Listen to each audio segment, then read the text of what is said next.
For most of human history, we kind of just assumed life only existed right here on the surface. But hidden beneath our feet is this massive, totally interconnected ecosystem called the Hollow Earth. And if we trace this incredible journey, we realize these aren't two separate worlds at all. They're inextricably linked into one spectacular narrative that completely redefines everything we thought we knew about our planet's dominant species. So, that brings us to the ultimate question, right? There's this deeply entrenched rivalry between these massive titans. What monumental threat could possibly force Godzilla and Kong into an unprecedented alliance? Well, it all traces back to a single, inexplicable event that triggers worldwide panic, and it forces us to look at a terrifying mystery bridging these two completely different realms. Now, the Earth's safety relies entirely on a super delicate status quo. Basically, as long as they stay in their respective territories, humanity survives. Kong is down there settling into the uncharted depths of the Hollow Earth, searching every single day for a family he fears he'll literally never find. Meanwhile, Godzilla is up here, patrolling the surface, actively protecting us from malicious Titan threats, like this huge one he stops in Rome. So humanity's safety completely depends on these two alphas never crossing paths and respecting this fragile boundary. But that delicate balance? It completely shatters when an ancient telepathic distress signal pulses from the deep. This signal is so incredibly powerful that it creates severe electrical anomalies in the Hollow Earth outpost, and it even reaches the mind of young Gia on the surface. She starts experiencing these intense visions and drawing distinct geometric patterns. Now, Monarch's analysts think it's just random radio interference, but the patterns, they exactly match the sequence of the anomalous energy spikes. Something deep down is crying out for help. And here's the thing, Godzilla isn't just ignoring this signal. He hears it too. Because of his ancient history, he interprets this distress call as a massive incoming war. So he violently wakes up and goes on an aggressive global campaign to supercharge his atomic power. I mean, he hits a nuclear facility in France just to absorb its atmospheric radiation, and then he heads straight to the Arctic. Right there, he hunts down the highly territorial Titan Tiamat, specifically to claim her massive stockpile of electromagnetically charged solar energy. While Godzilla is up above, literally preparing for war, Dr. Eileen Andrews takes immediate action below. Seeing Gia's distress, she enlists the help of the unconventional, but honestly brilliant podcaster Bernie, who actually connects the energy spikes to historical Titan events, identifying it as a psychic SOS. Given full operational oversight, Dr. Andrews launches a specialized Monarch heavy expedition directly into the Hollow Earth. She brings Bernie, Gia, a rugged pilot named Mika, and this very unconventional Titan veterinarian named Trapper. Down in the Hollow Earth, humanity is strictly at the bottom of the food chain. As soon as they arrive, the expedition discovers Outpost 1 is completely destroyed, with these massive, unidentified ape-like footprints left behind in the ruins. They're navigating an environment filled with insane creatures, like verticines, which are predators that pack a literal lightning bolt's worth of bioelectricity. It's a completely alien, untamed ecosystem where death can come from, well, anywhere. And Bernie learns this the hard way, when the expedition's pilot, Mikhail, is just abruptly swallowed whole.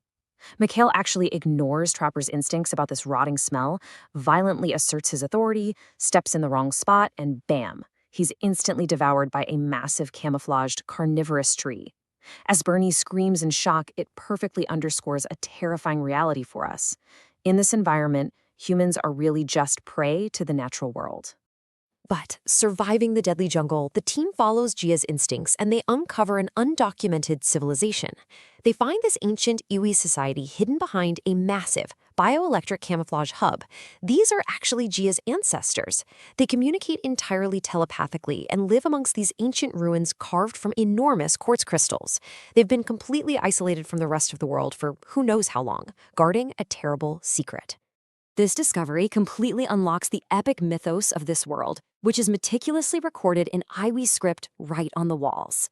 It reveals that the great apes and titans actually once lived in harmony, acting as protectors. But then a ruthless ape tribe, desperate to conquer the surface world, waged a massive war. They were only stopped by Godzilla, who nearly died in the process. After this brutal battle, Godzilla imprisoned the hostile apes deep within a fiery subterranean realm of the Hollow Earth. And that false king, the Scar King, has ruled this subterranean nightmare ever since, obsessively plotting his return to the surface. But he doesn't just have an army of apes at his disposal. He's harnessed an apocalyptic weapon. He controls the ancient titan, Shimo, using this jagged crystal to inflict agonizing pain on her. Shimo's immense power is legendary and, frankly, terrifying. I mean, her ice breath is literally what caused the Earth's last ice age.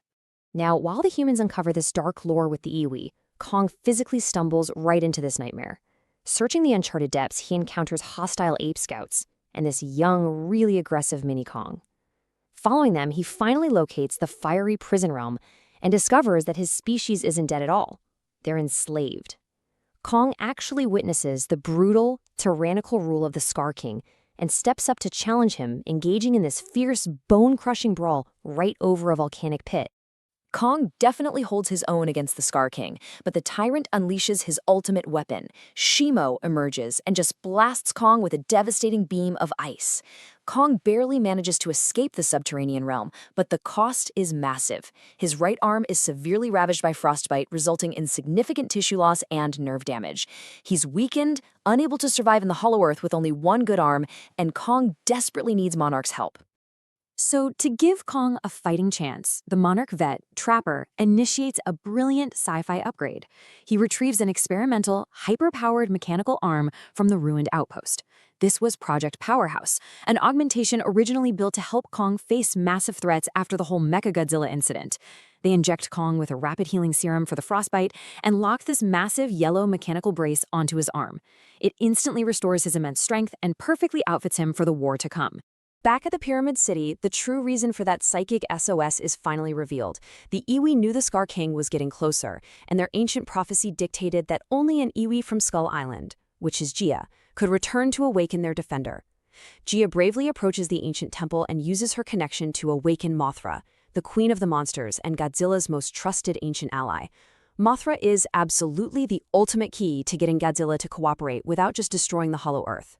Knowing Godzilla won't come down willingly, Kong takes a massive gamble. He erupts right in Egypt to challenge a fully supercharged, pink-glowing Godzilla.